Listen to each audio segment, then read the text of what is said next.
Just imagine, I came to the wedding of my daughter, whom I had given my whole life to, but she coldly said, "Dad, I'm sorry, but you weren't invited. Go away." I quietly left, my heart broken by the betrayal. But within 2 hours, her perfect wedding turned into a nightmare. Revenge? No, it was justice. Before we continue, please subscribe to the channel and let us know where you are listening in the comments. The champagne glass slipped from my fingers. Crystal shards scattered across marble floors like fallen stars, each piece reflecting the horror on my daughter's face. "Dad, what are you doing here?" Emily's voice cut through the elegant chatter of wedding guests. Her wedding dress, the one I'd spent $12,000 on, rustled as she stepped back. "You weren't supposed to come." I stood frozen in the grand ballroom entrance, still holding the gift box I'd wrapped myself. White roses imported from Ecuador filled every corner, their fragrance mixing with expensive perfume and judgment.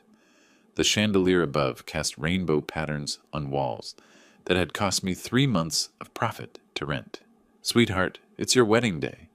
My voice sounded smaller than I intended. "I wanted to congratulate you both." Michael appeared beside her, his tuxedo perfectly tailored, his smile sharp as winter. "Mr. Clark, I think there's been a misunderstanding." "What misunderstanding?" I looked between them, searching Emily's face for the little girl who used to beg me to push her higher on the swing set. Emily glanced at the guests watching us. Women in designer gowns whispered behind crystal champagne flutes. Men in $1,000 suits pretended not to stare while clearly listening to every word. This is a private family celebration," she said, her voice tight with embarrassment. "Immediate family only." The words hit like ice water. 28 years of bedtime stories, school plays, and dance recitals collapsed into that single sentence. 28 years of choosing her college fund over my own retirement, her happiness over my comfort. "I paid for this wedding, Emily." The words came out steady, factual. "Every flower, every plate. The dress you're wearing." Michael's jaw tightened. "Money doesn't buy class, sir." "Michael's right," Emily whispered, not meeting my eyes. "This isn't about money. It's about fitting in. You don't understand the kind of people who are here." I understood perfectly. Construction workers who built their houses weren't welcome at their parties.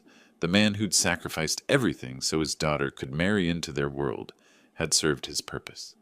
Around us, conversations had stopped entirely. A photographer lowered his camera. The string quartet played on, oblivious to the drama unfolding in their elegant backdrop. "I see." I set the gift box on a nearby table between untouched champagne flutes and white orchids. "I wouldn't want to embarrass you." "Dad, please don't make this harder than it needs to be." I studied her face, memorizing features I'd kissed goodnight for 18 years. Her mother's green eyes, now cold as river stones, the smile I'd worked overtime to put braces on, now turned away from me. "You're right," I said quietly. "I don't belong here." The walk to the exit stretched like a marathon. Designer heels clicked against marble. Whispered conversations resumed behind me. Someone laughed, high and artificial. My work boots, polished for the occasion, felt heavy against the pristine floor. Outside, spring air hit my lungs like freedom. The parking lot stretched before me, filled with luxury cars I'd never afford. My pickup truck sat alone in the far corner, exactly where it belonged in their world. I reached for my phone, fingers steady despite everything. 25 years of building a company from nothing had taught me patience. 25 years of loving an ungrateful daughter had taught me the true value of loyalty. The screen lit up with missed calls from my lawyer about a property dispute. I scrolled past them to find a different number, one I hadn't called in months but suddenly needed. My thumb hovered over the contact name. First National Bank, Business Services. Inside that ballroom, my daughter was celebrating her new life without me. Outside, I was about to begin mine without her. The phone rang once before someone answered. Heavy doors sealed behind me with the finality of a vault closing. Wedding music faded to whispers as I crossed asphalt toward my truck, each step more deliberate than the last. The gift box remained on their table, abandoned like everything else I'd given them. March wind carried the scent of approaching rain. Darker clouds gathered above the venue's Gothic spires, casting shadows across luxury vehicles that cost more than most people's houses. My boots crunched on gravel as I reached the truck, keys already in hand. Inside the cab, silence wrapped around me like armor. Dashboard clock showed 3:47 p.m. Enough time before banks closed on Saturday. Enough time to make several important calls. I scrolled through contacts until I found what I needed. First National Bank Business Services appeared on screen. My finger hesitated for exactly 3 seconds before pressing call. First National, this is Patricia speaking. How may I assist you? Patricia, this is James Clark, account number 7794512. I need to initiate stop payments on several authorized transactions. Of course, Mr. Clark. Let me pull up your account. Can you verify your social security number and mother's maiden name? Standard procedure. I provided the information while watching guests arrive through the venue's front entrance. Women in silk dresses, men adjusting expensive cufflinks, none of them knowing what was about to unfold. Thank you. I see several large transactions from today. Which ones specifically? All wedding-related payments. Venue rental, catering deposit, floral arrangements, photography, music services. Each item rolled off my tongue like inventory. Implementation needs to be immediate. Sir, these are significant amounts. Are you certain about stopping all payments? Completely certain. There's been a change in circumstances. Keyboard clicks filled the pause. I'll need authorization codes for transactions over $10,000. I recited the codes from memory. 25 years of running a construction business had taught me to remember every important number, every contract detail, every payment authorization. Stop payments are now in effect. Confirmation numbers are being generated. Is there anything else? That covers the banking side. Thank you, Patricia. Next call went to Spokane's premier catering company, the same company Emily had insisted on despite their astronomical prices. Elegant Affairs Catering. This is Marcus. Marcus, this is James Clark. I'm calling about the Anderson wedding reception happening right now. Oh yes, Mr. Clark. Everything is going beautifully. The guests are raving about the appetizers. I'm afraid there's been a financial complication. Payment authorization has been revoked. You'll want to protect your equipment and remaining food service. Silence stretched between us. Then, I'm sorry, what exactly are you saying? The bank has stopped payment on your contract. Effective immediately. I suggest you secure your assets. But we're in the middle of service. The main course hasn't even been served. That's unfortunate timing. My voice remained steady, professional. You might want to speak with the wedding party about alternative payment arrangements. Marcus disconnected without another word. Smart man, the florist answered on the second ring. Bellingham Blooms, Susan speaking. Susan, this is James Clark regarding the Anderson wedding flowers. Mr. Clark, the arrangements look stunning. The bride was so pleased with the orchids. There's been a payment issue. Bank authorization has been canceled. You'll need to collect your arrangements if you want to salvage any value. Collect them, but they're integrated into the entire venue design. Business is business, Susan. I suggest you move quickly. 3 more calls followed. Photography services, string quartet, even the linen rental company. Each conversation followed the same pattern. Professional courtesy, then growing alarm, then rushed disconnections as vendors scrambled to protect themselves. My phone showed 4:15 p.m. when the last call ended.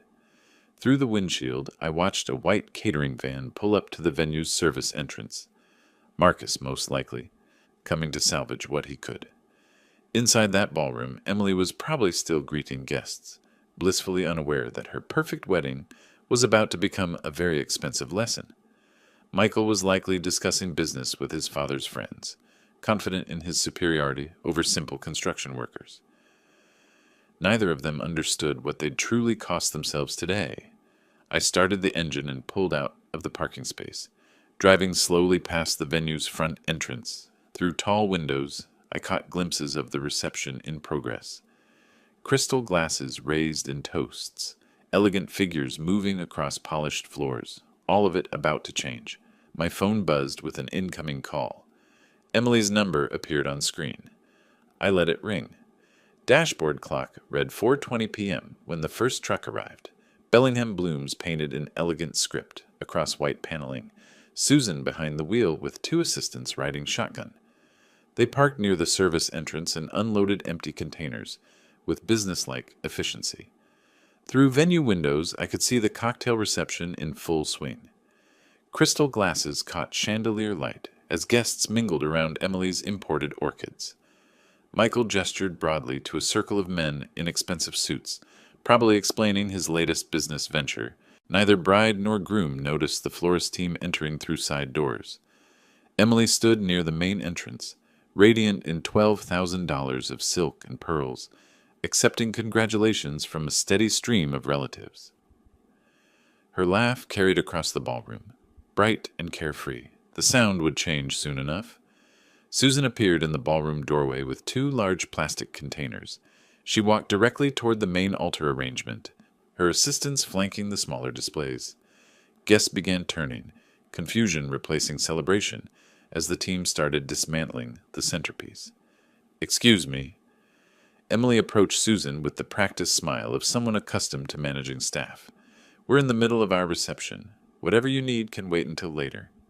Susan straightened, holding a bundle of white orchids. "Ma'am, I'm Susan from Bellingham Blooms. Payment authorization for these arrangements was canceled 40 minutes ago. I need to recover our property." Emily's smile flickered but held. "That's impossible. Everything was paid for weeks ago. The account holder, James Clark, contacted us directly. All payments have been stopped." Susan continued removing flowers with professional detachment. "I have written authorization to collect our arrangements." Color drained from Emily's face. Around them, guests had stopped talking entirely. Michael crossed the room in quick strides, his expression shifting from confusion to anger. "What exactly is happening here?" His voice carried the authority of someone unaccustomed to being questioned. "Payment issues, sir. We're collecting unpaid merchandise." Susan's assistant began wrapping the altar arrangement in protective plastic. "This is completely unacceptable." Michael's face flushed red. "Get your manager on the phone immediately." "I am the manager, and our contract clearly states that canceled payments void our service obligations." Susan nodded toward her assistants, who began collecting table centerpieces while guests watched in stunned silence. Elegant Affairs catering van pulled up outside as Susan's team continued their systematic removal. Marcus emerged with 3 staff members, their faces grim with purpose. They entered through the main doors this time, making no attempt at discretion. Emily watched the orchids disappear into containers, her perfect composure cracking like fine china. "There has to be some mistake. My father wouldn't. He couldn't. Ma'am, we need to cease food service immediately." Marcus approached with clipboard in hand. "Payment authorization was revoked at 4:15. We're contractually obligated to protect our equipment and remaining inventory." Michael stepped between Marcus and Emily, his voice rising.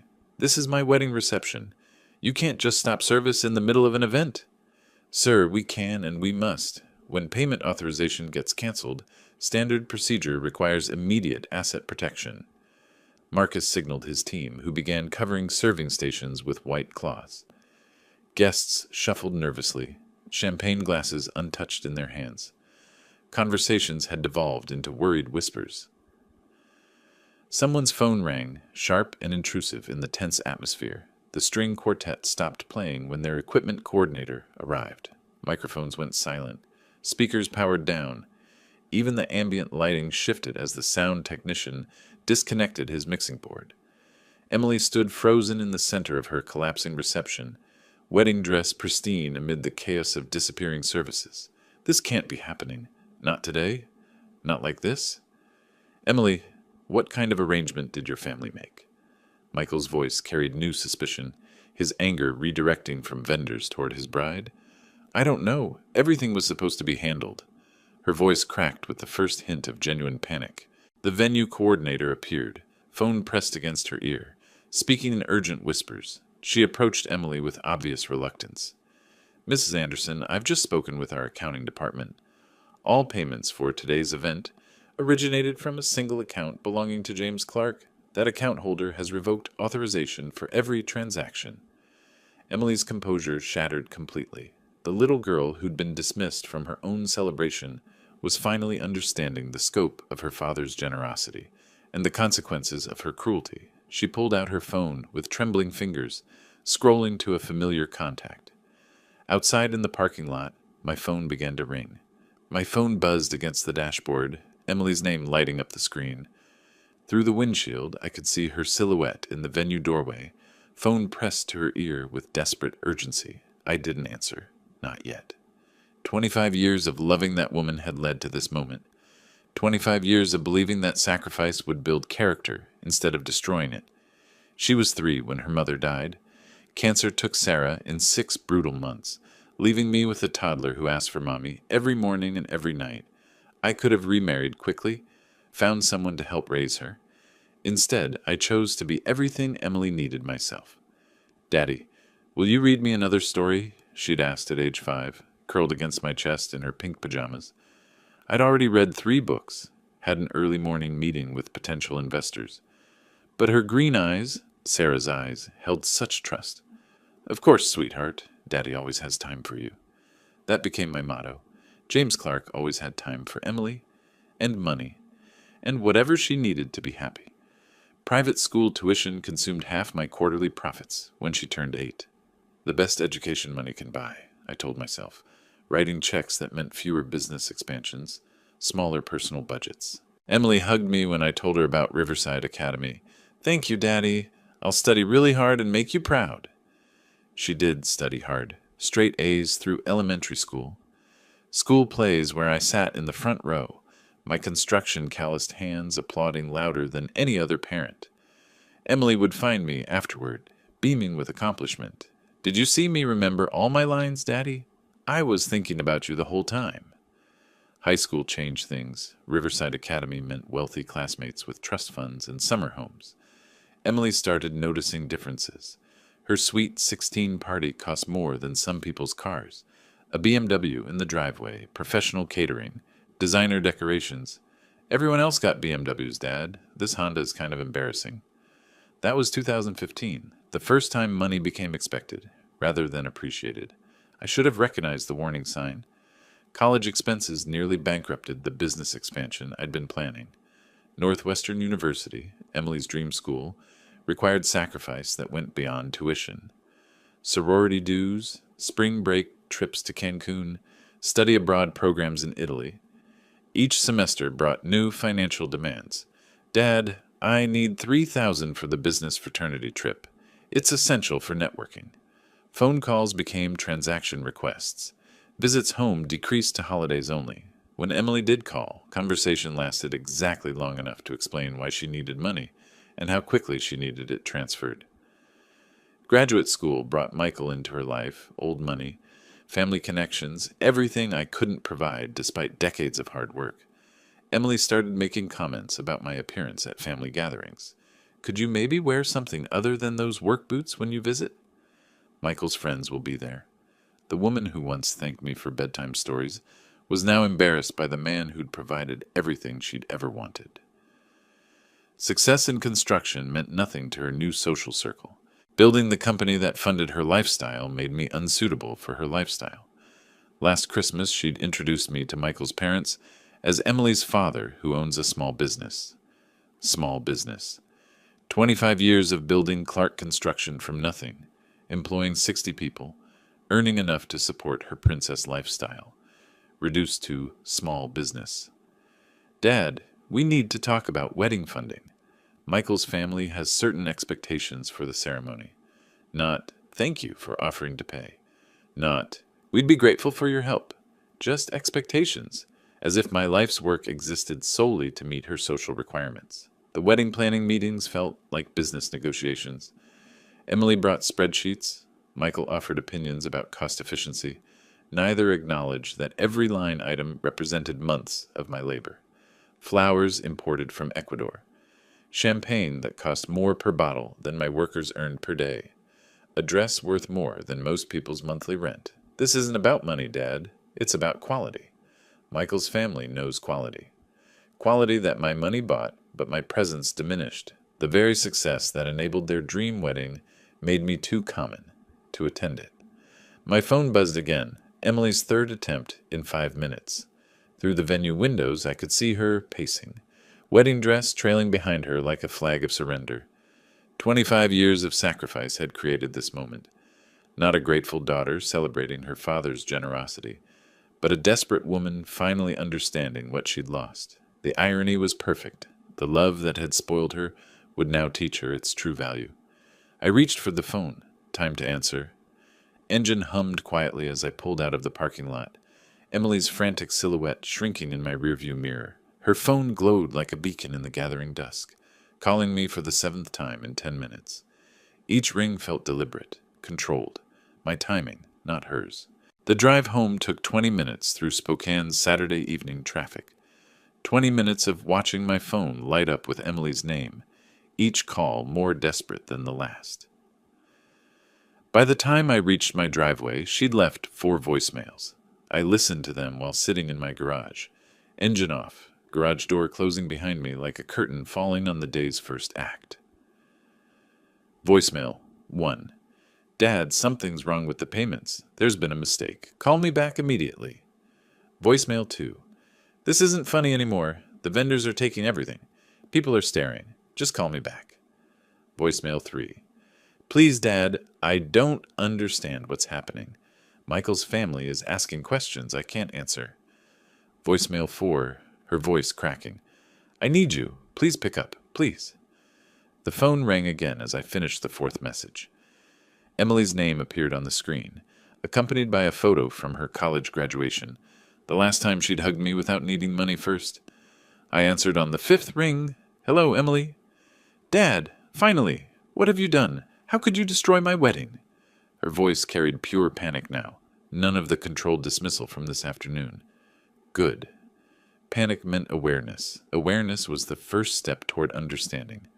I didn't destroy anything, I said, keeping my voice level. I simply stopped paying for things. You can't just stop. This is my wedding day. There are 60 people here asking why the flowers are gone and why dinner service stopped. Where are you calling from? The hotel. We had to. The venue coordinator said we needed to settle the bills before we could stay, so they'd been asked to leave. That explained the echo in her voice, the absence of wedding music in the background. Emily, I need you to listen carefully. When was the last time you thanked me for anything? What? Dad, this isn't the time for lectures. I need you to call these vendors and fix this mess. Answer the question. When was the last time you expressed genuine gratitude for my financial support? Silence stretched between us. In the background, I could hear Michael's voice, sharp with frustration. I don't remember specific instances, but I've always been grateful. You know that. Actually, I don't know that. What I know is that 3 hours ago you told me I didn't belong at your wedding. A wedding I paid for entirely. I didn't mean it like that. I was stressed, wedding day nerves. Her voice shifted, taking on the wheedling tone she'd perfected in college when requesting money for spring break trips. Dad, please, I'll make this up to you. We can talk about everything later, but right now I need you to authorize the payments so we can save what's left of the reception. What's left? The cake is still here. Some guests are still here. The photographer is waiting to see if we can work something out. And what exactly do you plan to use for payment? Another pause. Longer this time. I thought you would handle it. You always handle it. I always have. That's true. Do you know how much I've spent on you over the past 25 years? Dad, please don't make me guess numbers right now. I'm in crisis mode. Take a guess. Rough estimate. I don't know. Maybe 50,000? I almost laughed. 50,000 wouldn't have covered her sophomore year at Northwestern. Emily, I've spent over $300,000 on your education, housing, transportation, and lifestyle since your mother died. That doesn't include what I spent today. The line went quiet, except for the sound of her breathing. 300. That can't be right. It's conservative. I have documentation for every expenditure. Why are you telling me this now? Because you've never asked. In 25 years, you've never once inquired about the cost of your lifestyle or expressed concern about the burden it placed on me. Burden? I'm your daughter. Yes, you are. And I loved you enough to sacrifice everything for your happiness. The question is, what have you sacrificed for mine? Michael's voice grew louder in the background. She covered the phone for a moment, their muffled argument barely audible. Dad, Michael's family is really upset. They're asking questions about our finances. They want to know how we're going to pay for this. That's between you and your husband. But I don't have that kind of money. You know I don't. Then perhaps it's time you learned to earn it. The silence that followed lasted nearly 30 seconds. What do you want from me? I want you to understand what you threw away this afternoon when you dismissed the man who made your entire lifestyle possible.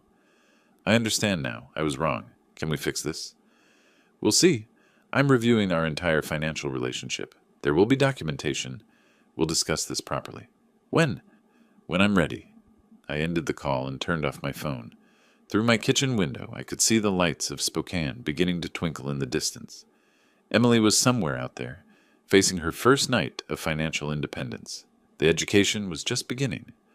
Warm light from my desk lamp cast familiar shadows across 25 years of meticulous record-keeping. Filing cabinets lined one wall of my home office like sentinels guarding secrets Emily had never bothered to ask about. Tonight, those secrets would finally serve their purpose.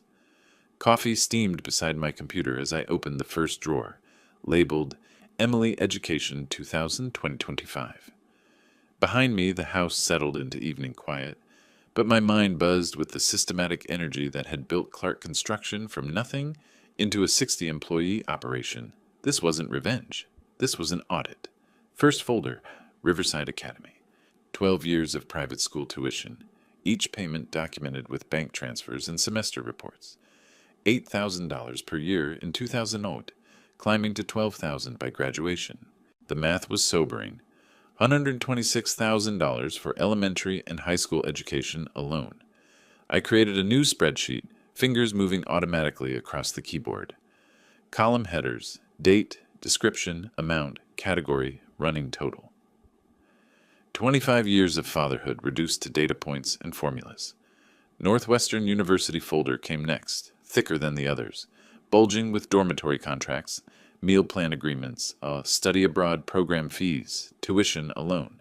$52,000 per year for 4 years. Room and board, another $15,000 annually.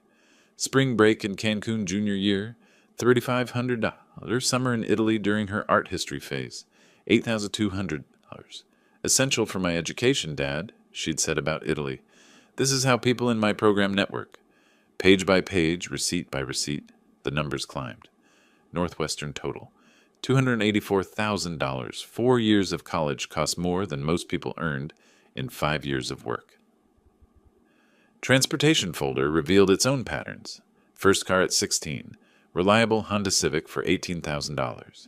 Everyone else drives BMWs, she'd complained within 6 months.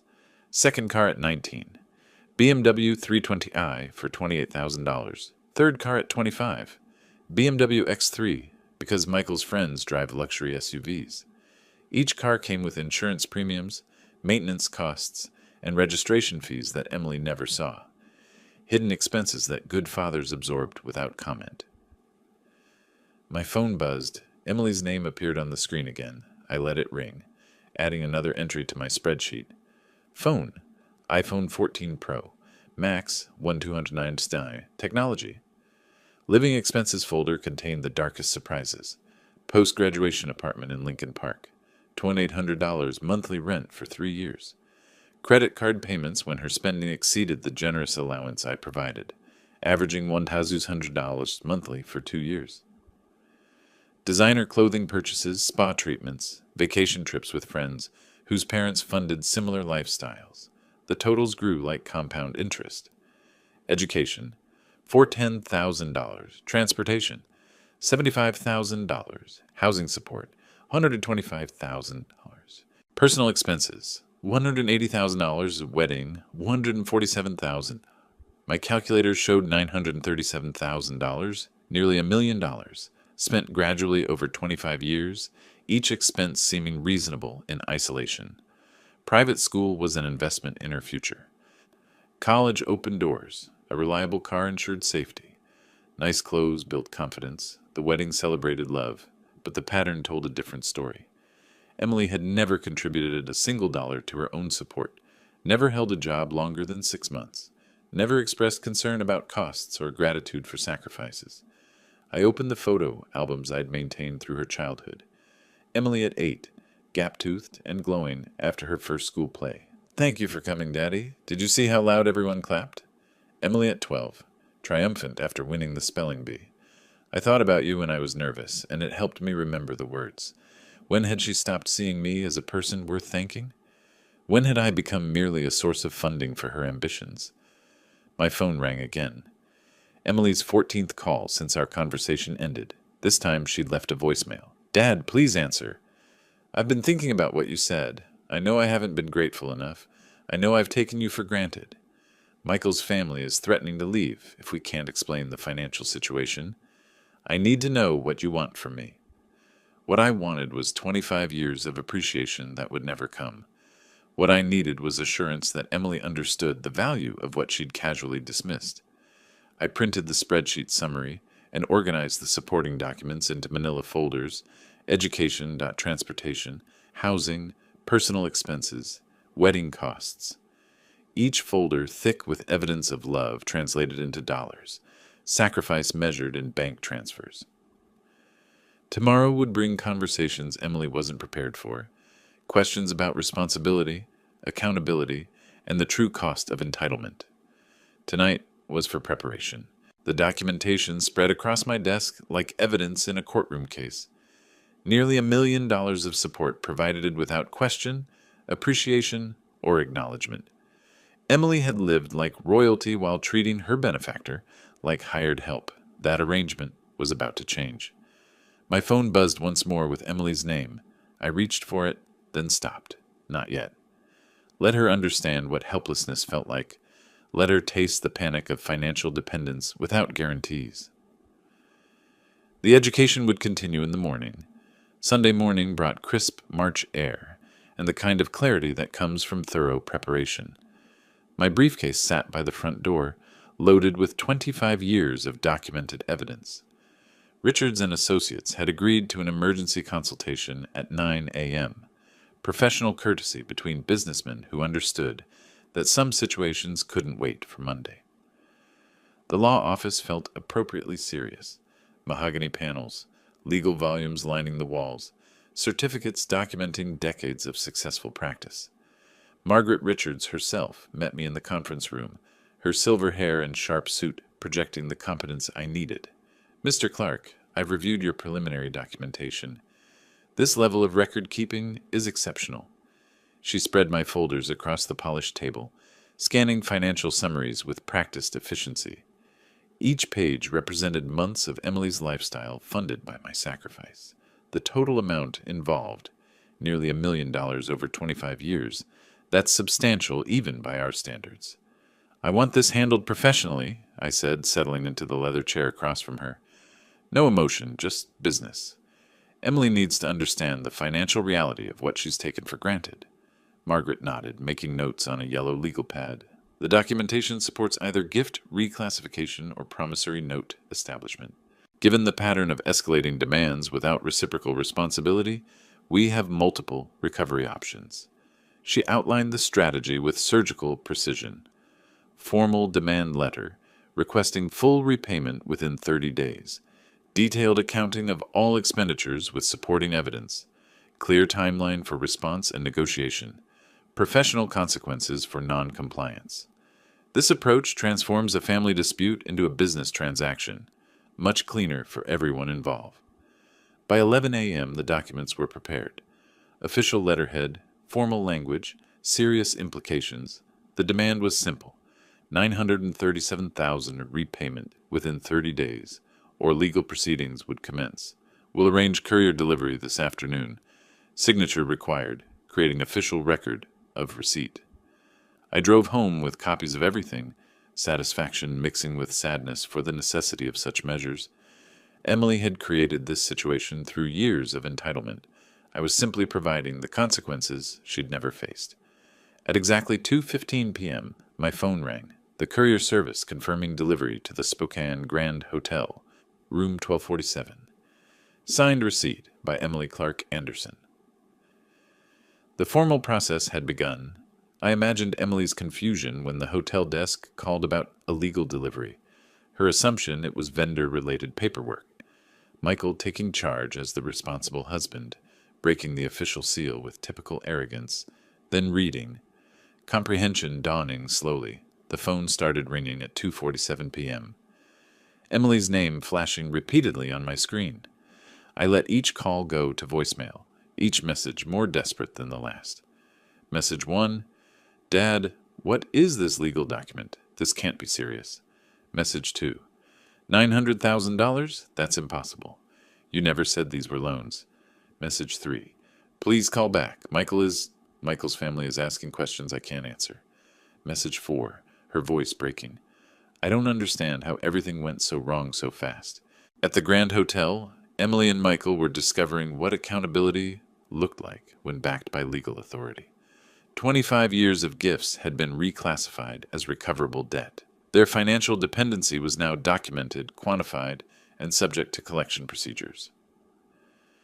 The wedding disaster had been the opening act. This was the main performance. Margaret had explained the process clearly. Civil debt recovery follows standard procedures. They'll need legal representation to respond properly. That costs money they don't have for a debt they can't pay. Emily's frantic calls continued through the afternoon. 15 missed calls, 8 voicemails, each one revealing deeper understanding of her helplessness. The woman who dismissed me from her wedding was beginning to comprehend what she'd actually dismissed. The irony was perfect. Emily had spent 25 years taking my financial support for granted. Now she faced 30 days to repay it all, with professional consequences for failure. My phone buzzed again, Emily's 16th call. This time, I decided to answer. Dad, please, we need to talk about this reasonably. Emily's voice cracked through the phone speaker, exhaustion replacing the panic from yesterday. This legal document, it can't be real. I settled into my kitchen chair, coffee steaming beside me. Through the window, Spokane's Sunday afternoon looked peaceful. Families walking dogs, children riding bicycles. Normal people living normal lives. The document is completely real, Emily, as are the 30 days you have to respond. But 900,000? That's impossible. You never said any of it was a loan.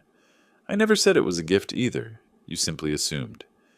In the background, I could hear Michael's voice, sharp with frustration, paper rustling, the sound of someone pacing. Emily, I need to understand something, I said, keeping my voice level. Who exactly do you plan to contact for help with this situation? Silence stretched between us. Then, family, friends, people who care about me. I see. Well, you have 29 days remaining. I suggest you start making those calls. I ended the conversation and turned my phone to silent. Let Emily discover what I already knew, that nearly $1 million in debt would reveal exactly who was willing to help and who would politely decline. The phone lit up repeatedly throughout the afternoon, Emily's name appearing and disappearing on the screen like a distress signal. I let each call go unanswered, each voicemail unheard. By evening, the calls had stopped. Monday morning brought a different kind of silence. No frantic messages from Emily, no desperate voicemails, just quiet. I drove to the construction site where we were breaking ground on a new office complex. Physical work had always helped me think clearly. The sound of machinery, the smell of fresh earth, the satisfaction of building something solid and permanent. My foreman, Dave, approached around 10 a.m. Boss, you seem different today. Everything okay? Family situation, I said, watching the excavator clear foundation space. Sometimes you have to make hard decisions for people's own good. Kids? Something like that. My phone buzzed. Text message from Emily. Dad, I've been trying to reach family and friends. Everyone is shocked by the amount. Please call me. I deleted the message without responding. Another text arrived an hour later. Aunt Margaret says she can't get involved.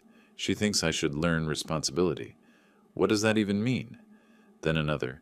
Sarah won't take my calls anymore. Lisa is asking questions about why I never worked. People are treating me like I did something wrong. The messages continued through the afternoon, each one revealing Emily's growing isolation. Her college roommate was uncomfortable with the conversation. Her sorority sisters were surprised by the financial details. Her few remaining friends were unable to help with such amounts. Michael was having his own problems. His mother had apparently called 3 times demanding explanations. His father wanted a family meeting about reputation management. His brother was asking pointed questions about financial disclosure before marriage. By Tuesday, the pattern was clear. Emily's support network was collapsing under the weight of nearly $1 million in debt. People who had enjoyed her generous, entertaining, and expensive gifts were suddenly unavailable when she needed financial assistance. Wednesday brought a different message. Dad, Michael's family is pressuring him to consider annulment. They think our marriage was based on financial deception. Please call me so we can work this out. I almost smiled. Michael's family was apparently faster at recognizing reality than their son had been. Thursday's message was shorter. Nobody will help. Everyone has excuses. Michael is barely speaking to me. His parents want him to see a lawyer about protecting his assets. I don't understand how everything changed so fast. 25 days remaining. Emily was learning what financial independence actually meant when you'd never developed the skills to achieve it. The education was proceeding exactly as planned. Friday morning's silence felt different. No text messages from Emily, no desperate voicemails, just an unusual quiet that made me check my phone twice to ensure it was working properly. The attack began. Monday. My assistant Rachel knocked on my office door around 9 a.m., holding a printed email with obvious concern written across her face. Mr. Clark, I received this inquiry from Spokane Business Journal. They're asking about family troubles affecting your business operations. I read the email twice. Professional language masking pointed questions about my stability and treatment of family members. Someone had been making calls. Any idea how they heard about this? There's also this? Rachel handed me her tablet, showing a Facebook post with over 200 shares. Emily's wedding photo, beautiful and radiant, followed by emotional text describing a heartless father who had destroyed her special day and was now demanding impossible financial payments as punishment. The post painted me as an unstable man, taking revenge on his daughter for perceived slights. Hundreds of comments expressed shock and sympathy. Several tagged local business owners I'd worked with for decades. My phone rang. Bob Martinez from Martinez Concrete, a 20-year business partner. James, I'm seeing some concerning things online. People are saying you're having issues with your daughter's wedding expenses? Bob, there's documentation that tells a very different story. I hope so, because some folks are asking questions about your contracts with the city. You know how politics work around here. 3 more calls followed within an hour, all expressing concern, all asking careful questions about my mental state and business decisions. Emily and Michael had been busy. I found Michael's strategy easily enough. His family name opened doors in Spokane's social circles. Anderson family connections reached country clubs, charity boards, and professional organizations where reputation mattered. They were using those connections to spread Emily's narrative of victimhood. The local Facebook groups buzzed with secondhand versions of the story. Construction company owner demands $450,000 from daughter after ruining her wedding. Spokane businessman sued own child for wedding expenses. Each retelling grew more dramatic, more damaging. By noon, I'd received 7 business-related calls expressing concern. The Spokane Rotary Club president wondered about my state of mind regarding upcoming community projects. 3 separate contractors mentioned hearing things that might affect our working relationships. Emily and Michael had chosen their battlefield carefully. In a city like Spokane, reputation was currency. Destroy someone's standing in the business community, and you destroyed their livelihood. They'd miscalculated one crucial factor. I drove home and pulled out the documentation Margaret Richards had helped me organize. 25 years of financial records, categorized and summarized. Every check, every payment, every expense Emily had never asked about or appreciated. Then I made my own calls. Margaret, I need to schedule a press conference for tomorrow morning. We're going public with the complete financial documentation. Are you certain? Once this information is public, there's no taking it back. Emily and Michael have made it public already. Now it's time for the truth. The next 6 hours were methodical preparation. I contacted the Spokane Business Journal directly, offering complete financial transparency. I called the 3 reporters Emily's campaign had reached, promising documented evidence that would tell the real story. Most importantly, I contacted 25 years' worth of business partners, community leaders, and professional associates. People who'd watched me build Clark Construction from nothing. People who'd seen my dedication to both business and family over decades.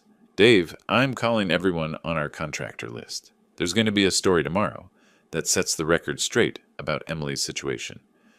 By evening, I had confirmation Spokane Business Journal would run a feature story. Local news stations agreed to cover the press conference. The documentation was copied and ready for distribution. Emily's attack had lasted 3 days. My response would last one morning. The truth, properly documented and professionally presented, would speak louder than social media manipulation and emotional appeals. 24 days remaining on the legal deadline. By tomorrow afternoon, Emily would understand that destroying reputations was a game best played by people with actual substance to defend. Tuesday morning arrived with the precision of a construction schedule.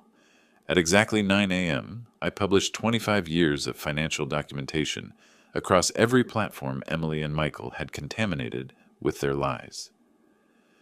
The presentation was methodical, professional, undeniable. Bank statements showing $937,000 in payments over 25 years. Categorized spreadsheets breaking down education costs, transportation expenses, housing support, and lifestyle funding. Photographs of Emily at every stage of her pampered life, each image matched to corresponding financial support. Complete transparency. 25 years of parental support documented, read the headline I'd chosen. Below it, a comprehensive timeline showing Emily's progression from grateful child to entitled adult, with every dollar spent documented and verified. The response was immediate. Within an hour, my phone started ringing with different voices. Not concerned this time. Support. James, I had no idea about the scope of support you provided, said Tom Bradley from Bradley Electrical. My kids are in college, and I'm spending maybe $15,000 a year total. You spent that much every semester. Bob Martinez called back. I owe you an apology. After seeing those bank records, I understand exactly what you're dealing with. That level of entitlement would break any parent. The social media momentum shifted like an avalanche in reverse. Comments that had supported Emily's victim narrative suddenly looked naive against the backdrop of financial reality. Screenshots of bank statements showing $52,000 annual college tuition payments. Receipts for 3 different luxury cars. 28 years of housing, clothing, and lifestyle expenses that most families would consider impossible to afford. Margaret Richards called at 11 a.m. James, the response has been extraordinary. The Spokane Business Journal wants to run a feature story about financial responsibility and entitlement. You've managed to turn a reputation attack into a community education moment. By noon, Emily's original Facebook post looked pathetic against the mountain of evidence I'd provided. People were sharing my documentation with comments like, "This is what real parental sacrifice looks like," and "No wonder he's seeking repayment. This level of support is a full-time job."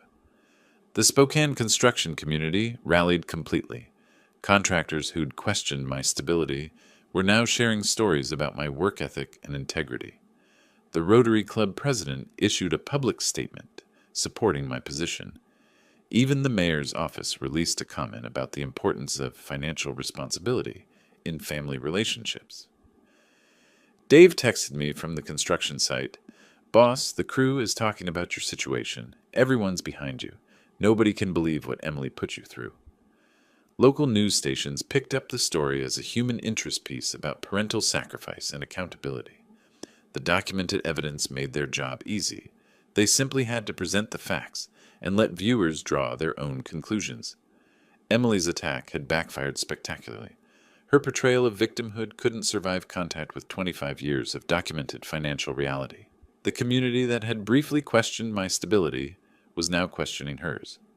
Michael's family connections worked against them now. Their social circle was seeing exactly what kind of people they'd welcomed into their network. Anderson family credibility was being used to spread lies about a respected businessman who had simply documented the truth. By evening, the narrative had completely reversed. Emily and Michael weren't victims of a cruel father. They were entitled individuals who had attacked a generous parent when he finally set boundaries.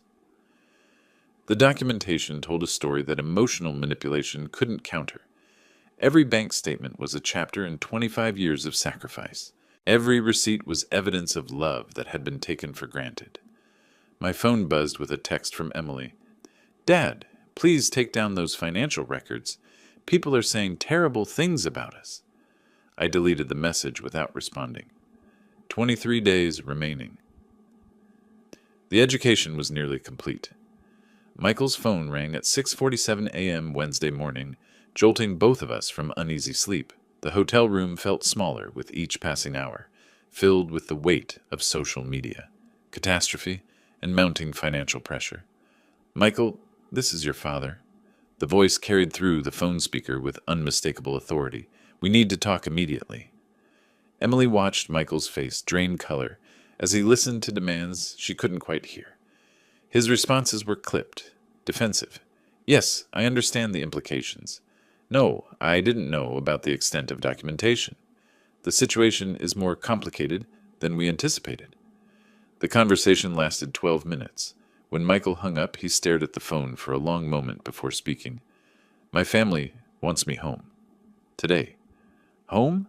Michael, this is temporary. My father will calm down once—" "Emily, stop!" His voice carried a finality she'd never heard before. "My father received calls yesterday from 3 different business partners, asking about our family troubles. The country club is buzzing with gossip about the Anderson family's association with financial fraud." "Financial fraud? That's ridiculous. This is a family dispute that got out of hand."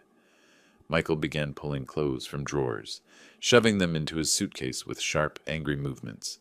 "Your father published bank records showing nearly $1 million in support you never acknowledged. To my family's social circle, that looks like deception at best, manipulation at worst." Emily felt panic rising in her chest like ice water. "You're leaving? We just got married 6 days ago." 6 days that have destroyed my professional reputation and my family's standing in the community. Michael's packing grew more aggressive. "I have a trust fund, Emily. Business prospects? A future that depends on maintaining certain relationships. What about our relationship? What about our marriage vows?" Michael stopped packing and looked at her directly for the first time since the phone call. "What marriage? You brought me into a financial disaster without warning. Your father is demanding almost $1 million in repayment, and you have no way to pay it. My family lawyer says I need to protect myself from potential liability." "Liability? I'm your wife. You're a financial burden with no assets and massive debt." The words hit Emily like physical blows. "My family cannot afford to be associated with this level of scandal." Emily's phone, silent for days, suddenly buzzed with a text from Michael's mother. "Emily, dear, Michael needs to come home. Family obligations, you understand?" The politeness made it worse somehow. Even Michael's mother, who had praised Emily's grace and beauty at the wedding, was cutting ties with surgical precision. "Michael, please, we can work through this together. My father is angry, but he loves me. This will blow over." "Emily, look around." Michael gestured at her laptop, still open to devastating social media comments. "This isn't blowing over.